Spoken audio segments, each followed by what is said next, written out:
پہنچانے کے لیے، حضور کی آمد کا مقصد والدین کا ادب و احترام بتانے کے لیے بے شمار مقاصد ہیں، لیکن ان میں سے چند میں نے آپ احباب کے سامنے بیان کیے ہیں۔ تو سید عائشہ صدیقہ رضی اللہ تعالیٰ عنہ، آپ سے کسی نے پوچھا کہ حضور کے اخلاق کیا ہیں، حضور کے اخلاق کیا؟ تو سید عائشہ صدیقہ رضی اللہ تعالیٰ نے جواب دیا کہ اے سوال کرنے والے، اے سائل، کیا تو نے قرآن نہیں پڑھا؟ کہ قرآن تو پڑھا ہے۔ کہ اگر قرآن پڑھا ہے تو سارے کا سارا قرآن میرے حضور کے اخلاق ہی تو ہیں۔ آج ہمیں تانا دیا جاتا ہے کہ سنیوں کی مجالس میں قرآن نہیں پڑھا جاتا، سنیوں کی مجالس میں حدیث نہیں پڑھی جاتی، قصے کہانیاں بیان کرتے ہیں، ایسی روایتیں جو ضعیف ہوتی ہیں ان کو بیان کرتے ہیں۔ تو چونکہ یہ دستار کی ایک محفل بھی ہے تو آج تھوڑا ان کو بتا دیں کہ ہم قرآن بھی پڑھتے ہیں، اور ان بچوں کی خاطر کہ کان خلقہ القرآن، حضور کے اخلاق کیا ہیں، سارے کا سارا قرآن حضور کے اخلاق سے بھرا پڑا ہے۔ تو ہم قرآن کی دہلیز پہ حاضر ہوتے ہیں اور قرآن سے پوچھتے ہیں، اے قرآن تو ہمارے نبی کا نام تو بتا، حضور قرآن کیسے حضور کے اخلاق ہیں، تو ہمارے نبی کا نام تو بتا۔ تو قرآن نے محمد الرسول اللہ کہہ دیا۔ اے قرآن تو ہمارے نبی کا کام تو بتا۔ قرآن یا ایہا النبی انا ارسلناک شاہدا ومبشرا ونذیرا کہہ دیا۔ اے قرآن تو ہمارے نبی کی شان تو بتا۔ قرآن نے وما ارسلناک الا کافۃ للناس کہہ دیا۔ اے قرآن تو ہمارے نبی کا احترام تو بتا۔ قرآن لا ترفعوا اصواتکم فوق صوت النبی کہہ دیا۔ اے قرآن تو ہمارے نبی کا مقام تو بتا۔ قرآن مقام محمودا کہہ دیا۔ فکان قاب قوسین او ادنا کہہ دیا۔ اے قرآن تو ہمارے نبی کی بعثت تو بتا۔ قرآن ربنا وابعث فیہم رسولا کہہ دیا۔ اے قرآن تو ہمارے نبی کی آمد کی عظمت تو بتا۔ قرآن لقد من اللہ علی المؤمنین اذ بعث فیہم رسولا کہہ دیا۔ اے قرآن تو ہمارے نبی کا چہرہ تو بتا۔ قرآن والضحیٰ کہہ دیا۔ اے قرآن ہمارے نبی کی زلفیں تو بتا۔ قرآن واللیل اذا سجا کہہ دیا۔ اے قرآن تو ہمارے نبی کی آنکھیں تو بتا۔ قرآن ما زاغ البصر وما طغى کہہ دیا۔ اے قرآن تو ہمارے نبی کی جبین تو بتا۔ قرآن والقمر طٰہٰ کہہ دیا۔ اے قرآن تو ہمارے نبی کا سینہ تو بتا۔ قرآن الم نشرح لک صدرک کہہ دیا۔ اے قرآن تو ہمارے نبی کی زبان تو بتا۔ قرآن فَإِنَّمَا يَسَّرْنَاهُ بِلِسَانِكَ کہہ دیا۔ اے قرآن تو ہمارے نبی کا بولنا تو بتا۔ قرآن نے وَمَا يَنْتِقُ عَنِ الْهَوَىٰ إِنْ هُوَ إِلَّا وَحْيٌ يُوحَىٰ کہہ دیا۔ اے قرآن تو ہمارے نبی کی آواز تو بتا۔ قرآن فوق صوت النبی کہہ دیا۔ اے قرآن تو ہمارے نبی کی خاموشی تو بتا۔ قرآن لا تحرک بہ لسانک کہہ دیا۔ اے قرآن تو میرے نبی کا شہر تو بتا۔ قرآن لا اقسم بہذا البلد وانت حل بہذا البلد کہہ دیا۔ اے قرآن تو میرے نبی کی قومیت تو بتا۔ قرآن لإیلاف قریش کہہ دیا۔ اے قرآن میرے نبی کے ہاتھ تو بتا۔ قرآن ید اللہ فوق ایدیہم کہہ دیا۔ اے قرآن تو میرے نبی کا لباس تو بتا۔ قرآن وثیابک فطہر کہہ دیا۔ اے قرآن میرے نبی کی نفاست تو بتا۔ قرآن والرجز فہجر کہہ دیا۔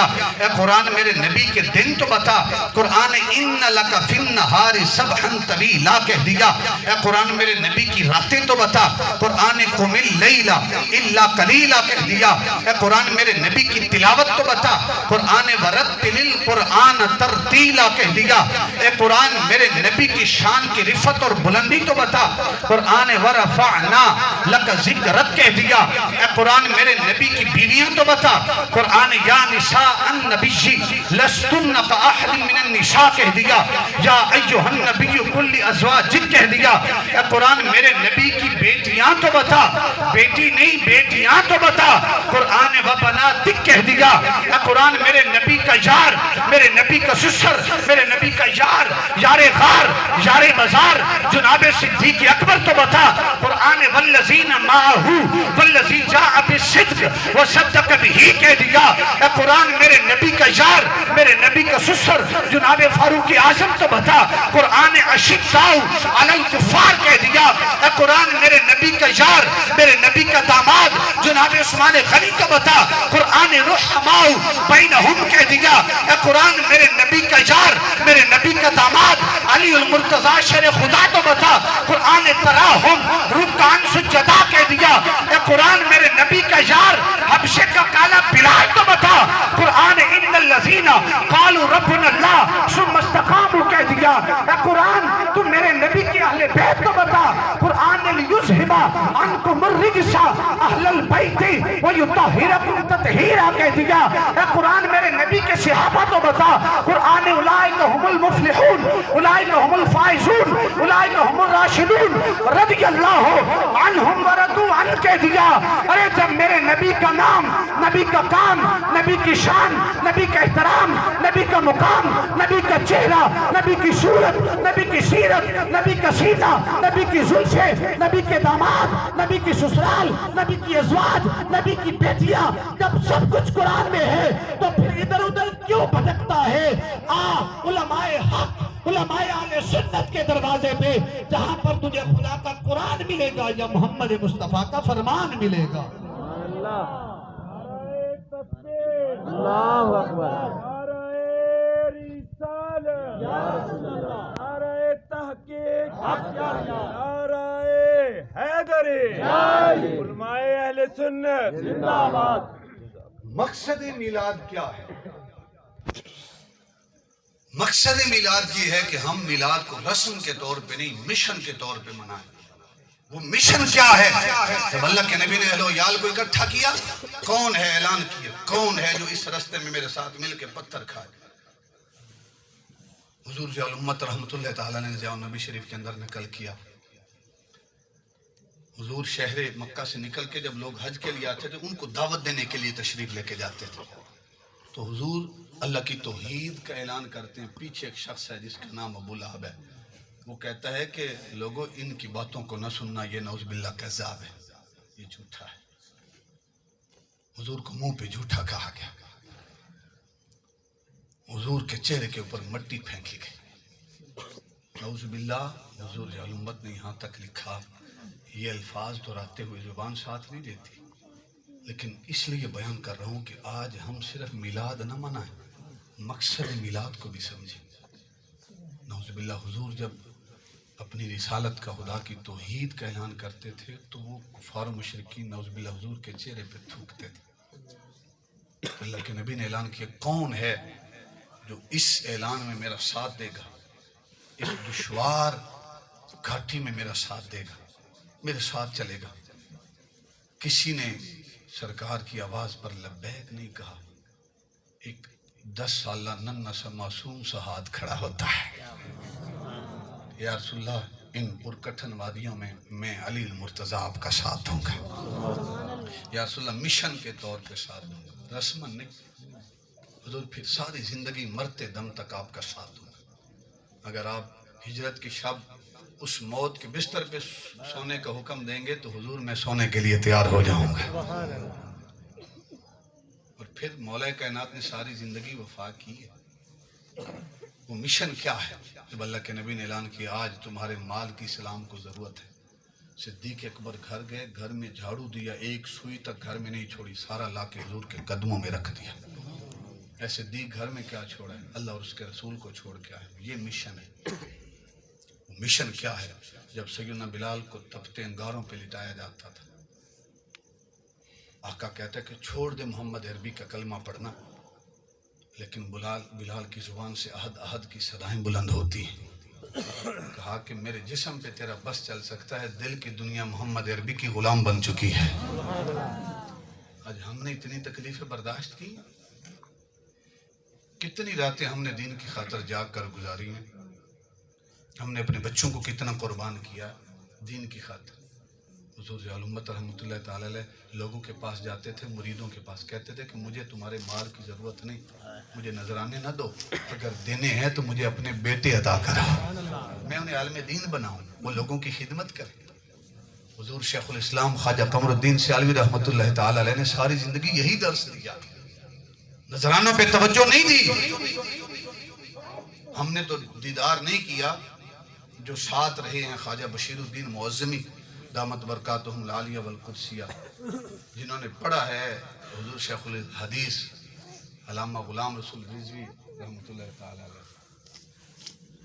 آپ سے، وہ فرماتے ہیں کہ ہم نے حضور شیخ الاسلام اور ان کو ہم نے جب دیکھا ہے طلباء آتے ہیں تو اکثر ایسا ہوتا ہے کہ نذرانے لیے جیب میں ڈالے، یوں کرتے ہیں ادھر سے لے کے کوئی مستحق طالب علم ہوتا ہے اس کے ہاتھ میں پکڑا دیتے ہیں۔ تو نذرانے کا اصل کنسیپٹ تو یہ ہے نا کہ غریب سے لیں اور امیر سے لیں اور غریب کو دے دیں تاکہ اس کا گھر چل پڑے۔ اصل پیر وہ ہے جس کی نظر تمہاری جیب پر نہیں ہے، اس کے اندر دھڑکنے والی دل پر ہوتی ہے۔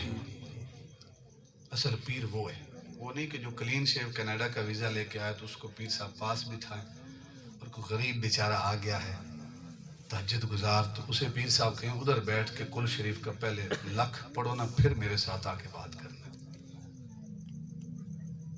تو حضور علومت رحمۃ اللہ تعالی علیہ اولاد مانگتے تھے، میں ان کو عالم دین بناؤں۔ یہ ادارہ ہے، اس ادارے کو آپ لوگوں نے کامیاب کرنا ہے۔ آپ کے مال کی شکل میں بھی کامیاب ہوگا اور اولاد کی شکل میں بھی کامیاب ہوگا۔ اگر آپ اپنے اداروں پر اعتماد نہیں کرتے تو کون لوگ کریں گے؟ ماشاءاللہ بڑی خوشی ہوئی کہ ہماری فیملی سے 2 بچے انہوں نے حفظ کیا، باقی 2 بچے وہ بھی ہمارے ہیں۔ ایک حافظ قرآن جو ہے اس کی شان کتنی ہے؟ اللہ کے نبی فرماتے تم میں سے بہتر وہ ہے جس نے قرآن پڑھا ہے اور دوسروں کو پڑھاتا ہے۔ ہماری نظروں میں بہتر وہ ہے جس کے پاس پیسہ زیادہ ہے، گاڑی بڑی ہے، جس کے پاس کیا ہے، فارچونر ہے، وہ بڑا جو ہے وہ عزت کے لائق ہے۔ نہیں، اللہ کے نبی کی نظروں میں وہ عزت کے لائق نہیں، وہ ہے جو قرآن پڑھتا ہے اور دوسروں کو پڑھاتا ہے۔ تو یہ بہتر ہے جو اپنی اولاد کو پیش کرتے ہیں۔ اس ادارے کو چلانا یہ بھی مقصد میلاد مصطفیٰ ہے۔ اگر یہ ادارہ یہاں پہ پیسے کی ضرورت ہو اور آپ کہیں کہ میں نے کاروبار کرنا ہے تو آپ نے کیا مقصد میلاد سمجھا؟ ادارے میں قاری صاحب ہیں، بچوں کو پڑھا رہے ہیں، بچہ آگے پڑھنے والا ہے ہی کوئی نہیں، کیا آپ نے مقصد میلاد سمجھا ہے؟ خدا را اپنے اداروں کو مضبوط کریں۔ یہ میں آپ کے سامنے گفتگو کر رہا ہوں، اس کا آؤٹ پٹ کوئی نہیں ہے۔ اب سنیں گے وہ بڑی تقریر ہوئی ہے، کل تک بھول جائے گی۔ یہ جو بچے تیار ہو رہے ہیں یہ آپ کا اصل سرمایہ ہے۔ محفل کا آؤٹ پٹ اتنا نہیں ہے جتنا ادارے کا ہے، جہاں جو ہے تربیت ہوتی ہے، جہاں آپ کے لیے مجاہد تیار ہوتے ہیں۔ ایک ایک مجاہد تیار ہوتا ہے، پھر وہ ڈٹ کے کھڑا ہو جاتا ہے۔ تو احباب وقات میلاد بھی منائیں، جس طرح میں نے حدیث بارکہ سیدنا انس کی بیان کی کہ اپنے گھروں کو بھی سجائیں، مسجدوں کو بھی سجائیں، گلیوں کو بھی، بازاروں کو بھی، لیکن ان سب کے ساتھ ساتھ اپنے دلوں کو بھی سجائیں۔ اندر بھی بغض اپنے مسلمان بھائیوں سے دور کریں، کینے دور کریں، عداوتیں دور کریں۔ اپنے مسلمان بھائی کو اللہ نے اگر علم دیا ہے یا اللہ نے اس کو مال کی دولت عطا کی ہے، اس پہ پریشان نہ ہوا کریں، اسے دعا دیا کریں۔ غلام رسول سیدی صاحب رحمۃ اللہ تعالی علیہ، آپ کی تفسیر تبیان القرآن کے حوالے سے میں نے حدیث مبارکہ پڑھی، فرماتے کہ مجھے ایک دوست نے عالم دین نے کہا کہ حضور میں نے تفسیر لکھنی ہے تو اب میرے لیے دعا فرمانا، آپ عمرے پہ جا رہے ہیں۔ تو کہتے ہیں کہ میں عمرے پہ گیا تو میں نے وہاں اس دوست کے لیے دعا کی، باری تعالیٰ وہ تفسیر لکھنا چاہتا ہے، اسے تفسیر لکھنے کی توفیق عطا فرما۔ اور میرے ذہن میں تھا ہی نہیں کہ میں بھی کبھی تفسیر لکھوں گا۔ مسلم شریف کی روایت ہے، فرماتے ہیں کہ روایت یہ ہے کہ جب کوئی اپنے مسلمان بھائی کے لیے دعا کرتا ہے اللہ اس مسلمان بھائی کو بعد میں عطا کرتا ہے، پہلے دعا کرنے والے کو اللہ عطا کرتا ہے۔ فرماتے ہیں میرے ذہن میں بھی نہیں تھا کہ میں تبیان القرآن لکھوں گا۔ الحمدللہ اس دور کی سب سے مایہ ناز تفسیر غلام رسول سیدی رحمۃ اللہ تعالی علیہ، اللہ ان کی قبر پر کروڑوں رحمتوں کا نزول فرمائے۔ شارح بخاری بھی ہیں، شارح مسلم بھی ہیں، اور تفسیر کمال کی لکھی، ایک تحقیق کا شاہکار ہے۔ تو آپ نے کہا اللہ نے ان کو بعد میں توفیق دی، پہلے اللہ نے مجھے توفیق عطا فرمائی۔ تو آپ بھی دعا کریں، کسی کو اللہ نے عہدہ دیا، منصب دیا، باری تعالیٰ اس کو مزید عزتیں عطا فرمائے، پھر دیکھ اللہ تجھے کتنی عزتیں عطا کرتا ہے۔ خالق کائنات ہم سب کو عمل پیرا ہونے کی توفیق عطا فرمائے۔ دوران گفتگو کوئی جملہ ایسا نکلا ہو جو سماعتوں کو جو ہے اچھا نہ لگا ہو، اس کے لیے میں معذرت خواہ ہوں، طفل مکتب ہوں، طالب علم ہوں، 100 خطائیں ہو سکتی ہیں۔ اگر کوئی اچھا جملہ نکلا ہے وہ میرے شیخ طریقت کا اور میرے اساتذہ کی تعلیم و تربیت ہے. خالق کائنات ان کو قبول فرمائے. خالق کائنات آپ لوگوں کا آنا اپنی بارگاہ میں قبول و منظور فرمائے. وآخر دعوانا ان الحمدللہ رب العالمین.